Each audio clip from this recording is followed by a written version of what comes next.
Gaël Roland, bonjour. Gaël Roland, qu'on a connu caviste, euh, sautant à l'élastique dans le Vercors, non, pas du tout. Ici, elle est revenue à Paris parce qu'ici, il y a peu d'emplois. Elle est revenue sur sa terre quasi natale, puisqu'elle est un peu bretonne quand même.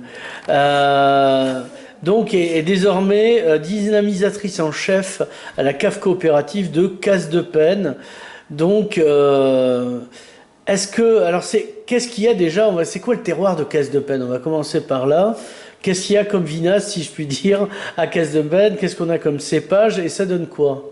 Alors en fait, on a un terroir qui est très particulier à Casse-de-Penne, même au niveau du Roussillon, hein. Mhm. C'est un terroir qui est fait de schiste et de marne noire. Donc ça amène une typicité toute particulière à tous nos cuvées. Donc on retrouve toujours beaucoup de minéralité, hein. Ça amène cette fraîcheur qu'on retrouve aussi bien sur nos blancs, sur nos rouges. Donc pour les cépages principaux, on est comme sur le Roussillon en général, hein, sur des vieilles vignes de Carignan, hein, Mhm. qui est quand même notre base, notre colonne vertébrale. On retrouve aussi énormément de grenaches, hein, qui ont minimum une vingtaine, trentaine d'années. On va retrouver aussi la syrah qui donne toujours ce côté assez épicé, hein, ce côté, Mhm. ça donne un peu de caractère à nos cuvées. Et on retrouve aussi le mourvèdre, toujours ce cépage voilà, qui sert souvent de cépage améliorateur, hein, qui donne de la rondeur à nos cuvées. Et donc ça c'est pour les rouges. Mhm. Pour les blancs, on est plutôt de nouveau sur des grenaches, hein, grenache blanc, grenache gris. Le muscat également, qu'on retrouve forcément toujours sur nos parcelles, Mhm. qui est quand même notre signe. Et il faut savoir, c'est ce qu'on faisait, on ne faisait que ça avant, hein, des vins doux naturels. Voilà, Voilà. On retrouve également le macabeu, le vionnier, et on travaille aussi des chardonnays chez nous. c'est bien. Voilà. Alors chardonnay, c'est un cépage, c'est pas un oiseau. C'est le Non, chardonneret qui est un oiseau. c'est le joli cépage chardonnay. Alors c'est pas un cépage typique de la région, mais on le travaille très bien sur nos terres. Donc ça donne de très beaux résultats, comme pour le vionnier, qui n'est pas non plus d'origine catalane, mais voilà, on a des beaux résultats aussi. Alors la cave coopérative, c'était un modèle économique d'antan. Est-ce que ça marche toujours? Ici, les caves coopératives sont un peu cassées la gueule. Il y a eu des domaines qui ont repris en faisant des trucs de qualité, en évitant les feuilles et les raisins pourris dans le truc. Il y a toujours le modèle connu de Ambre Castelmore. Alors, est-ce que vous êtes un modèle à l'ancienne, totalement décadent, à casse de peine, ou alors vous ambitionnez le Ambre Castelmore et tu es un peu le Vincent Pousson de casse de peine? On peut dire ça comme ça, effectivement. Alors c'est vrai que les caves coopératives avant, il y en avait énormément sur la région, donc certaines ont essayé de subsister en s'alliant, hein. On retrouve beaucoup de fusions sur les caves coop, effectivement. Certaines s'en sortent très bien, hein. On connaît notamment la cave de Bachat, c'est une cave coopérative qui s'en sort très bien dans la région. Donc nous, si on doit se comparer à d'autres caves coopératives, on est une petite cave coopérative, hein, une petite production. Nous Mhm. n'avons que 50 vignerons. Il faut savoir que nos vignerons sont pratiquement que des jeunes, hein, Mhm. des jeunes dans la trentaine d'années, donc qui ont un dynamisme, qui ont une vision aussi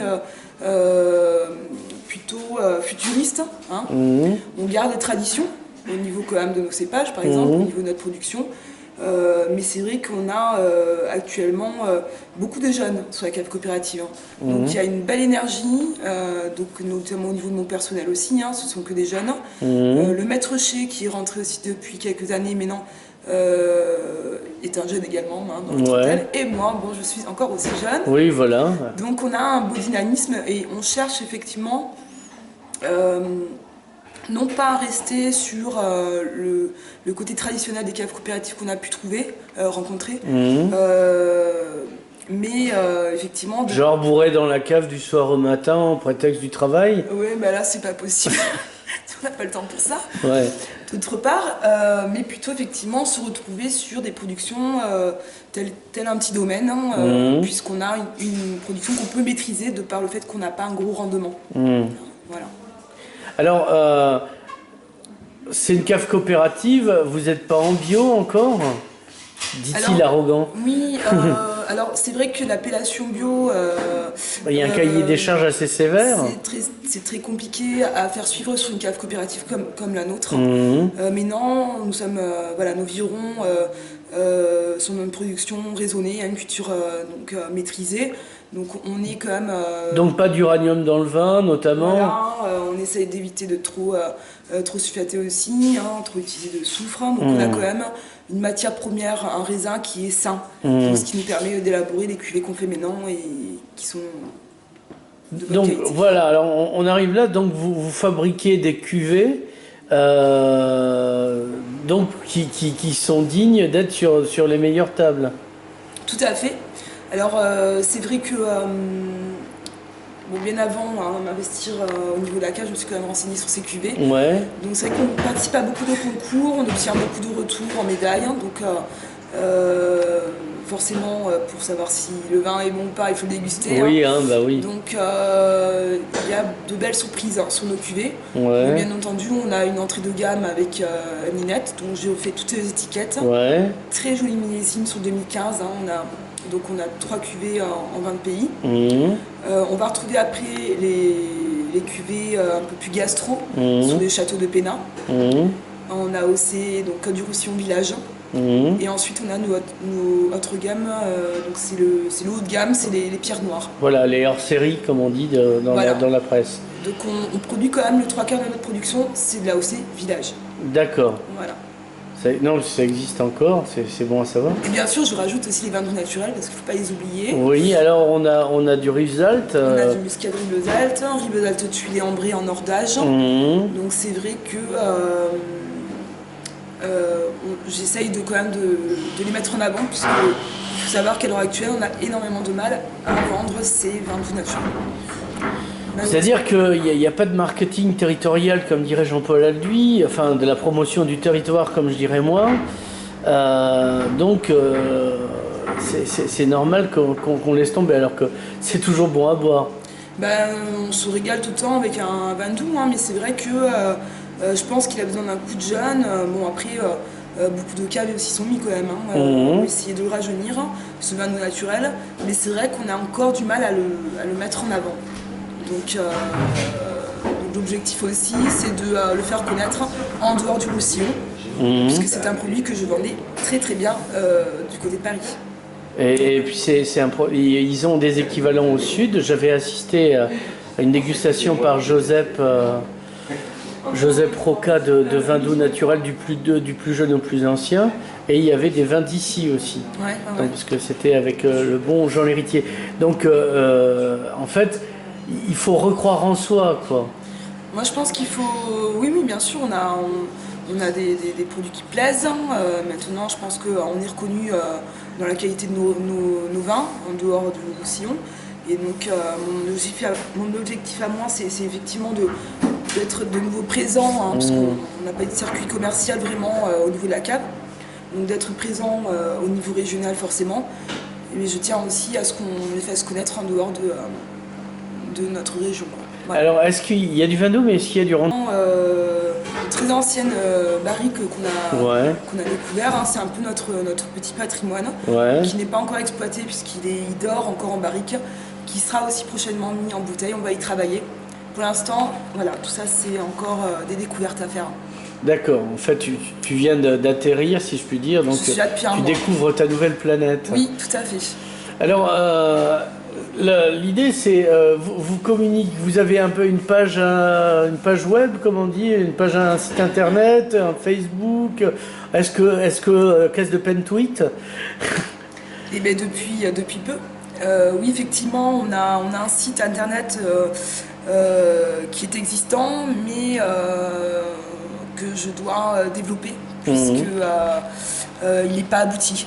Il n'est pas abouti, donc mon objectif, très très rapidement, c'est de pouvoir effectivement le faire vivre, ce site. Donc bien entendu, on est sur Facebook, hein, donc on essaie de communiquer, puisqu'on participe à beaucoup d'événements. Là, depuis peu, on a fait le Palais Gourmand avec Monsieur Bajard, Monsieur Olivier Bajard, qui avait sélectionné notre tuile pour le marier avec ses desserts chocolatés. Voilà. Donc ça fait partie effectivement des actions qu'on essaye de faire au maximum. Et on communique beaucoup à ce niveau-là, sur Facebook pour l'instant. Mais voilà, tout ça, ça se fait depuis peu. Oui, parce que tu viens d'arriver depuis peu. Voilà, j'essaie de tout faire en même temps. Alors, la question qui se pose aussi, c'est où c'est distribué? Parce que bon, c'est quand même à 3 jours de cheval, casse de peine. Je dois changer le fer à cheval de Rossinante, là, tout à l'heure. Est-ce que c'est distribué ailleurs que dans cette magnifique cave de casse de peine? Alors effectivement, on retrouve nos vins chez certains commerçants. Oui. Donc on va les retrouver au niveau de certains cavistes, sur la côte aussi bien. Bon, je ne peux pas faire le listing de tous les clients. Oui, non mais à Perpignan par exemple. À Perpignan, oui, bien sûr, on a des commerçants. Donc moi je travaille exclusivement sur les CHR, les cafés, hôtels, restaurants. D'accord. Donc je ne prends pas la grande surface, c'est pas trop mon... D'accord, mais les cavistes, dont je ne donnerai pas le nom, il n'y a pas des cavistes? Oui, tout à fait. Oui, mais tu lâcheras pas le nom, t'es la Jean Moulin de la caviste. Bah, disons que... Tu veux pas vexer qui que ce soit, donc comme t'as pas toute la liste en tête, tu veux pas te lancer, c'est ça? Disons qu'il faut savoir que je reprends le circuit commercial qui était inexistant depuis un mois. Ouais. Donc ce qui fait que je suis actuellement en négociation. En contact avec les commerçants voilà, de la région. Donc c'est un travail de fond. Et donc on est en cours actuellement, mais bon, j'ai un travail qui s'annonce. On a une bonne réception lorsqu'on va les voir, on est vraiment bien accueillis. Donc je suis assez confiante sur ça. Alors, je veux dire une banalité limite vexante, mais le vin, c'est pas un métier d'homme? Bah, je dois avoir un côté très masculin, alors ça doit être ça. Non, je pense pas, mais il est passé ce temps-là. Je pense qu'il y a beaucoup de femmes s'investissent, aussi bien des vigneronnes, qu'on connaît aussi de par leur travail et leur qualité de vin. J'ai plusieurs noms qui me viennent en tête. Que tu donneras pas, parce que toi tu donnes pas les noms, c'est pas ton truc. Non. Pas besoin. Et en fait, c'est un métier qui est accessible largement aux femmes. Non, parce que comme disait OSS 117, quand il faudra porter quelque chose de lourd, on verra ça, quoi. Il n'y a pas de problème. Je le fais sans souci pour l'instant. Donc, non, c'est... Goûter, tout ça, il n'y a pas de vin de femme, il n'y a pas de vin d'homme, il y a du vin. Bah après, c'est vrai que... on parlait du chardonnay. On ne peut pas faire de généralité. Ouais. On ne peut pas en faire. C'est vrai que si on devait faire effectivement... il y a un de son ami qui va arriver. Si on devait faire... comment dire... Je bloque du coup. Oui, non, c'est pas grave. Non, mais c'est Raoul. Voilà. Habituellement, si on devait faire une généralité, ce que je n'aime pas faire. Voilà. Habituellement, les femmes aiment plutôt les choses assez rondes, assez velours. On est sur la douceur, mais c'est pas une évidence. Et les hommes aiment plutôt les choses un petit peu plus à caractère, à matière. Ouais. Mais franchement, c'est pas une évidence, parce que moi, par exemple, je préfère largement les vins à caractère. Vous voyez, ça vraiment pas... D'accord. Donc les vins fruitiers, c'est pas forcément pour les femmes, et les vins tanniques pour les hommes, pour réduire le non, champ. Je pense pas qu'on puisse faire de généralité. Alors, dernière question. Justement, c'est la question qui demande quelle est la question que j'aurais dû te poser, que j'ai pas fait, que je devrais me manier de le faire pour pas passer à tes yeux pour un baltringue? Eh bien... la question qui n'a pas été posée. Alors ça... Qu'est-ce que je ne devrais pas oublier dans cette interview?